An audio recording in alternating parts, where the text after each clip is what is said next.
This man's in a deer in headlights, Nick. Tell me why he is the deer, why he's Bambi in headlights then, Charlie. Well, because it's all too late. He should have done this 10 months ago. People would have seen him as a proper party, someone who's going to stick by what they say. And they know what's coming. Change is coming. Why is he doing what he's doing? It's interesting he said that people who think this is about politics will try to make it all about politics. Whatever the hell that meant. What was the political aspect he might be trying to get out there, Charlie?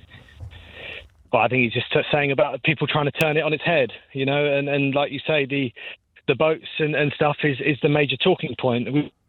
People are coming in, and he's totally lost it, and he's just trying to row back of 10 months, but it's too late. It's all too late, as shown in the council elections. OK, so lastly, this review is down to reform, is your view here then, Charlie?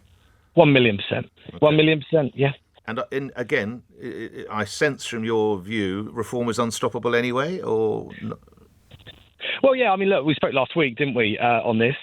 And yeah, we did. Yeah. The thing is, Nick, none of these other parties have done anything. Okay, people want change. Furious after this morning's announcement. Yes, I can hear some anger in your voice. Why are you so angry, sir? Well, my wife is currently on the 5-year route to settlement. Uh-huh. So Mr. Starmer's announcement this morning now means that she has another 5 years that she has to wait before she gets indefinite leave to remain. We have 3 children, 3 British children, and it's going to cost us personally, another £4,000+ minimum. What, do you mind? You don't have to answer this. Which country is your wife from? Do you mind my Philippines. Asking? From the Philippines. So, despite the fact that she's married, you have a British passport, do you? Correct. Yes. So she's married a British citizen. You have 3 children, all born in the UK. No, they were born overseas, but they're all British passport holders. But they're all British passport holders. So Mum is still, she's still on a Filipino passport, is she? She's still on a Filipino passport, yeah. I thought that would have got you over the line, but obviously not. No. The announcement this morning says even the spouses and family visas will move from 5 years to 10 years. And, she doesn't have a degree, but she's worked in the care sector since the day that she got her visa. Oh, my goodness. That's exactly what he's been talking about. Yeah. And, actually, to top it all off, last week she got told because of the council funding, she's more than likely going to lose her job because what she does is arranges activities for the elderly, and that cuts is being made. So, yeah, we're furious with the whole thing. I'm just glad I was driving along when he first started his word spaghetti, because that was giving me something to concentrate on rather than falling asleep. Right. I mean, within 15 minutes or thereabouts, I think he could have said in 20 seconds what I believe he was trying to say, and that was a return to a points-based skills level method of immigration control. Oh, right, okay, yeah, I see what you're saying. That was my take on it. Maybe there was more in it, but I didn't pick it out of the word salad that he had. Conservatives and Labour over the years were both in cahoots to promote cheap labour. And that's had its effect, which they're now finally beginning to realise doesn't help the economy. And I noticed, like yourself, he didn't make any mention of the dinghy people, which of course is too hot a potato for him to want to mention. And let's brush that one under the carpet and spew out a load of words that hopefully will sound good. I thought it was just terrible. It's typical Starmer. It's just word salad, to use your expression. Well, at least it made a safe drive for you. I mean, I think it's a little bit worrying because he said a lot about skilled workers visas, about care visas. My own case, by example, I'm on a spousal visa, but my husband's a British citizen, my kids are British citizens, they're all on British passports. And so you have a British passport? No, I'm still on a spousal route. So you're like you're exactly the situation we spoke right at the top there about the chap with the Filipino wife. Correct, and I think the concern is that I'm up for ILR, so indefinite leave to remain, in February. But my job came into the UK as a legal executive because I emigrated, so I brought my job into the UK. And I'm interested to see when the white paper is released later today what they say about they're kind of in law we call it like you comment obiter. You make a nuance that you could potentially leverage to say that if you're contributing to the fiscus, if you make contributions to society. and you've integrated and you speak English, etc., there are lots of carve-outs, but I'm not certain what that means.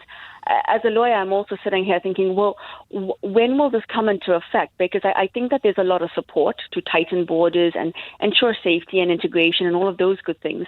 But ultimately, as a common law country, we follow a public policy criterion of fairness and equity. So those of us already in the system, in the process, imminently due leave to remain, who are, contributing and integrating all of those good things, will there be a carve-out that is equitable to all of us as well?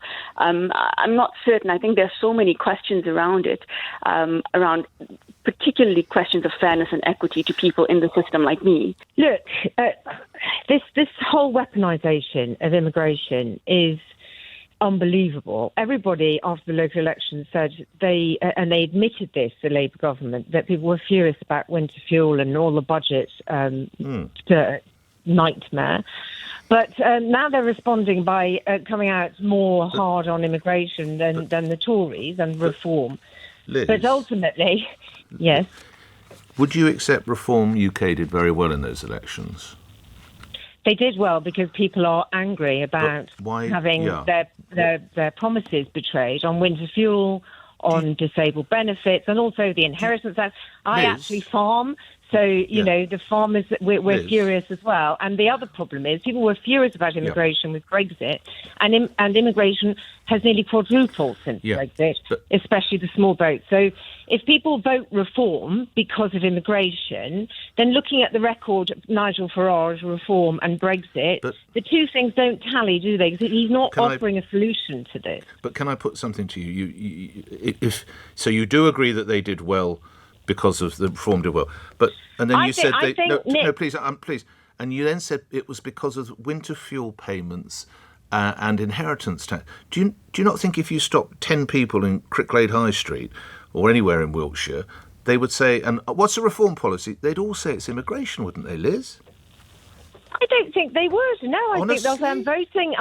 I know because I speak to lots of people. They'll say, I'm voting for this because the government need a good kicking because I'm angry about the fact that they've betrayed us. Really? And that is exactly what's going on. It's a protest vote. Right. Yeah, it's a protest vote, the same as Brexit was a protest vote.